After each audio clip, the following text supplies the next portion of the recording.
Welcome to Around the Globe, a place where we bring you information and facts about the globe. You will learn a lot here. Please hit that subscribe button and you will learn more. Today's topic is how China became a superpower in 4 decades. This is a story of the evolving Chinese dreams. The People's Republic of China was established by the Chinese Communist Party in 1949, marking the beginning of the tale. By that time, a century of conflict and upheaval had decimated the nation. People felt optimistic for the first time in a very long time. They had no idea that the happy times would pass quickly. Mao Zedong, the country's supreme leader, implemented a series of disastrous economic policies in the late 1950s that led to one of the deadliest famines in history and the starvation deaths of tens of millions of people. The party removed him. He started the Cultural Revolution, a cult of personality movement that swiftly descended into anarchy in 1966 in an effort to regain control. The nation was in complete disarray at the time of his death in 1976, both culturally and economically. In 1978, the new party leadership under Deng Xiaoping saw the state of desolation China was in. They opted for economic reform. Soon the tight ideological control on the economy was loosened. A second wave of revolution was brewing. This time it involved the free market. Since Deng, the Chinese Communist Party has largely succeeded in stabilizing its government, establishing general guidelines for leadership changes, and letting go of Mao's ideological zeal. Levels of economic development and stability were used as criteria for promoting government officials. The nation prospered. To pursue economic liberty, people were fervently seeking to flee the atrocities of the Mao era. The crazy GDP growth spurred by ongoing economic reform and stability has been named the single most outstanding poverty alleviation achievement in history. The tangible surrounds of regular people are the most notable places where this macro-level miracle is most visibly present. Televisions were uncommon in 1976. The community as a whole received access to the ones that did exist. In 2012, after 26 years had passed, there were 1.6 TVs per family on average. Considering where China originated, the number is still behind the West but is still fairly impressive.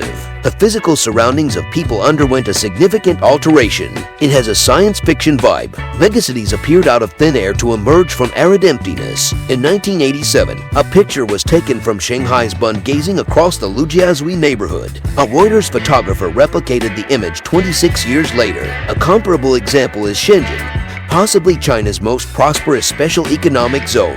In just 30 years, it went from being a tiny farming community well recognized for its proximity to Hong Kong to an 11 million strong metropolis best known as the Silicon Valley of hardware. Similar to how TV swiftly became a part of people's life, technology items like washing machines, refrigerators, landlines, mobile phones, and even cars did the same, mostly between the years of the 1990s and the 2002s, as seen by the sharp GDP increase. You'll notice that in China, outside of the young and the elderly, anyone who can afford a smartphone already has one. China seems to be in a world of its own.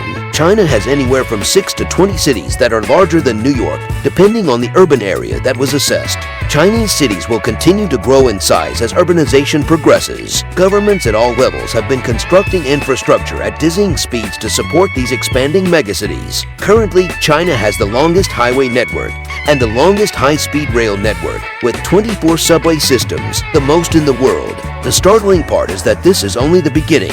14 of the 33 subway systems now being constructed worldwide are in China. These enormous building projects have made China both the top producer and consumer of the world's cement. Is China open for business or closed? Given all these developments, one may assume China is now open for business. It depends a lot, is the response. Both open and closed, China. It's open in the sense that business and entrepreneurship are typically accepted and encouraged. It is closed in that the government still maintains direct control over many sectors, including banking, energy, telecom, and railroads, which may be severely regulated to begin with. In this delicate balance, Chinese entrepreneurs have found a way to not only survive, but thrive. However, the consequence is that they must also cater to the demands of the government for censorship and control. Deng resurrected the measures for economic reform in 1992. In essence, the party then struck an implicit pact with the populace, offering economic prosperity in exchange for silence on democratic issues.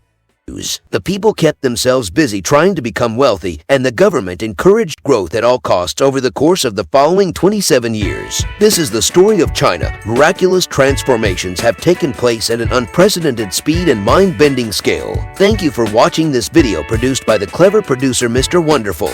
We will publish these videos every single day. Please subscribe to this channel to receive many more videos about the globe. This is Around the Globe.